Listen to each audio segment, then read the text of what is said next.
If you think about any kind of critical information infrastructure, whether it's the power grid, whether it's electronic health records, whether it's your access to your financial information via the internet on your computer or your mobile smartphone, we are all using these critical information infrastructures every day for a lot of our lives and our institutional lives as well.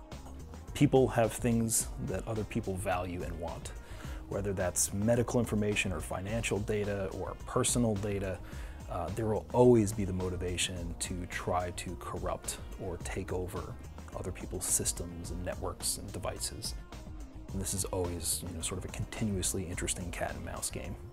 The bad guys will always be ahead of the good guys. The good guys will set up rules, they'll set up the game. The bad guys will try to cheat. How do they take advantage of the rules to do things you don't want them to do? The better the attack, the better the defense. So you have another attack, you have a defense for it. There's always just that race. The attacks get more intricate and defenses get more intricate.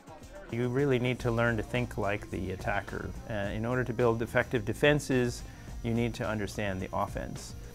And so one of the things that ISTS does is to spend some time thinking like the attacker, thinking like the adversary. In fact, trying to develop ways to break current secure systems.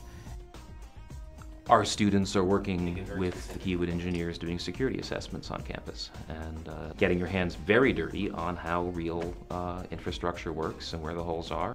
With the business school, we placed students in large investment banks and saw how things actually worked. Through medical, we've been doing work with how things work in large healthcare providers. And what happens on the ground is different from what the computer security textbooks say.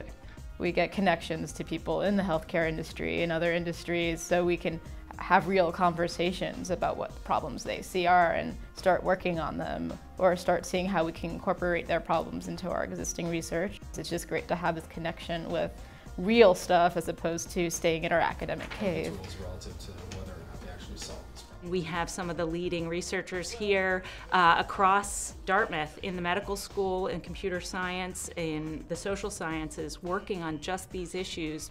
What we do can be immediately put into practice, right? We don't need to necessarily spend months culturing something in a lab environment. So in many respects, Dartmouth is a perfect place for this type of program.